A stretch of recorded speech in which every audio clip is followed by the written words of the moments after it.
রোজার বাজারে তরমুজ নিয়ে কারসাজি, পিস নয় কেজি দরে বিক্রি, ক্ষুব্ধ ক্রেতারা।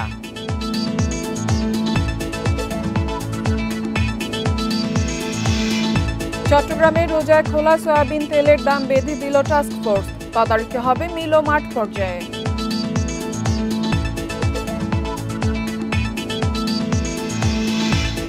যোগ্যতা না থাকলে ব্যাংকের পরিচালক নয়, হুঁশিয়ারি গভর্নরের। দুর্বল ব্যাংক ঘুরে দাঁড়াতে সময় লাগবে 10 বছর পর্যন্ত। সবাইকে আমন্ত্রণ অর্থনীতি সারাদিনে, আপনাদের সাথে আছি ইফাতারা। শুনছিলেন শিরোনাম, এবারে জানাবো বিস্তারিত। ভোক্তা অধিদপ্তরের অভিযানের পরও কারসাজি কমছে না তরমুজের বাজারে। ম্যাজিস্ট্রেট এলে তরমুজ বিক্রি হয় পিস হিসেবে, আর চলে গেলে কেজি দরে বিক্রি করা হয়। মঙ্গলবার রাজধানীর বাজারে তরমুজ বিক্রি হচ্ছে 50 থেকে 60 টাকা কেজি দরে। ক্ষুব্ধ ক্রেতারা বলছেন, কেজি দরে নয় পিস হিসেবে তরমুজ কেনা হলে লাভ হয় তাদের। রোজার শুরুতে রাজধানীর বাজারে তরমুজের দেখা মিলছে, বাড়ছে তরমুজ বেচা কেনায় হাঁক ডাকো। এ সময় পরিদর্শনে আসেন ভোক্তা অধিদপ্তরের নির্বাহী ম্যাজিস্ট্রেট। দর জানতে চাইলে বিক্রেতারা জানান তরমুজ প্রতি পিস বিক্রি হচ্ছে 250 টাকা করে। এ সময় ম্যাজিস্ট্রেটের সামনে তরমুজ কিনতে হুমড়ি খেয়ে পড়েন ক্রেতারা। এইবার যখন এরা আসছিল জিজ্ঞাসা করছে, পরে বলছে যে পিস হিসাবে বিক্রি করি। কত পিস? 250 টাকা। তা এখন 250 টাকা দিয়ে আমি নিয়ে গেলাম। কেজি হইলে কমসে কম 300 টাকার উপরে আসতো, 6 কেজির উপরে আসতো। নিমিষেই অর্ধেক তরমুজ বিক্রি শেষ হয় বিক্রেতার। অবস্থা বেগতিক দেখে শর্ত জুড়ে দেওয়া হয়, একটি নয় কিনতে হবে 2টি তরমুজ। কাস্টমার লাগবে এক পিস, অন্য যদি 2 পিস নিবে তাহলে কি হবে? মানে বলো বড়গুলো বিক্রি করব, আপনি মিডিয়াম বিক্রি করব। আমার একটা দরকার, ঠিক আছে না? আমি দুইটাতে কি করব? অভিযান শেষে ম্যাজিস্ট্রেট চলে গেলে আবারও বিক্রি শুরু হয় কেজি দরে, যার কোনো ব্যাখ্যা দিতে পারেননি বিক্রেতা। এ বিষয়ে ভোক্তা অধিদপ্তরের ম্যাজিস্ট্রেট জানান, 15 রোজার পর থেকে সরবরাহ বাড়লে থাকবে না এই পরিস্থিতি। 8 থেকে 10 কেজি ওজনের যে তরমুজ সেগুলো কেজি হিসেবে বিক্রি হচ্ছিল, তো আমাদেরকে দেখে ওনারা বললেন কি পিস হিসেবে বিক্রি। কত করে দাম? আমরা দেখলাম যে 400, সর্বোচ্চ 450। বাজারে এখন 3 থেকে 6 কেজি ওজনের আশপাশে বিক্রি হচ্ছে প্রতিটি তরমুজ। তৌহিদ রানা, ইন্ডিপেন্ডেন্ট নিউজ, ঢাকা। চট্টগ্রামে খোলা বাজার ও খুচরা পর্যায়ে তেলের দাম নির্ধারণ করে দিয়েছে টাস্কফোর্স।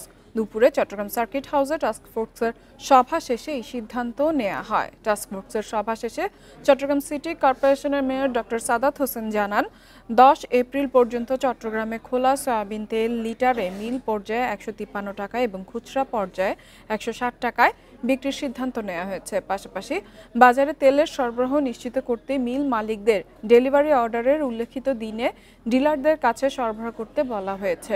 ভোজ্য তেল মিল ও মাঠ পর্যায়ে সরবরাহ ব্যবস্থা জেলা প্রশাসনের পক্ষ থেকে তদারকি করা হবে। ইম্পোর্টারদের রেট 153 টাকা পার লিটার, আপনারা যারা ট্রেডার্স আছেন 155 পার লিটার, আর বাইরে যারা বিক্রি করবে খুচরা মূল্য 160 টাকা পার লিটার। That's all. এই সিদ্ধান্ত আজকে থেকে গৃহীত হলো। কেউ চাইলে এটা নিচে বিক্রি করতে পারবেন, এটা ক্রস করা যাবে না এই সিলিং। আর এটা আগামী রমজান মাস পর্যন্ত চলবে। এপ্রিলের 10 তারিখ পর্যন্ত এই সিদ্ধান্ত বহাল থাকবে।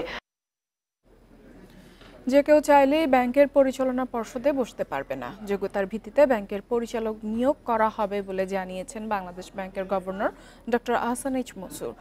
মঙ্গলবার রাজধানীর নিউ স্কাটনে ব্যাংক খাতের পুনরুদ্ধার নিয়ে এক আলোচনায় এসব কথা বলেন তিনি। ব্যাংক খাতে সম্পদ উদ্ধারে টাস্কফোর্স কাজ করছে বলেও জানান গভর্নর। দুর্বল ব্যাংকগুলো পুরোপুরি ঘুরে দাঁড়াতে 5 থেকে 10 বছর পর্যন্ত সময় লাগতে পারে বলেও মনে করেন আহসান এইচ মনসুর। বলেন, সঠিক নীতির চর্চা শুরু হলে IMF এর ঋণের কোনো প্রয়োজন হবে না। গভর্নর জানান, এজেন্ট ব্যাংকিংয়ে 50% এজেন্টকে অবশ্যই নারী হতে হবে।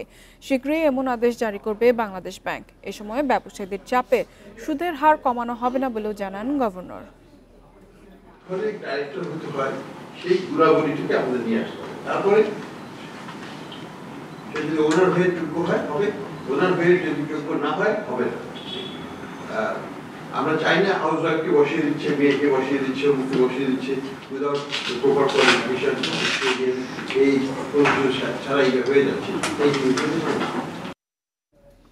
এবার জানাবো বিশ্বের প্রধান মুদ্রার সাথে টাকার আজকের বিনিময় হার। দর অপরিবর্তিত। যুক্তরাষ্ট্র ডলারের বেড়েছে, যুক্তরাজ্যের পাউন্ডের দর বিনিময় হয়েছে 159 টাকা 55 পয়সা, ইউরোর দর বেড়েছে, বিনিময় হচ্ছে 131 টাকা 75 পয়সা, ভারতীয় রুপির দর অপরিবর্তিত, বিনিময় হচ্ছে 1 টাকা 45 পয়সা, সৌদি রিয়েলের দর অপরিবর্তিত, বিনিময় হচ্ছে 32 টাকা 69 পয়সায়। আরব আমিরাতের দিরহামের দরও অপরিবর্তিত, বিনিময় হয়েছে 33 টাকা 38 পয়সায়, বেড়েছে কুয়েতি দিনারের দর, বিনিময় হয়েছে 397 টাকা 92 পয়সায়।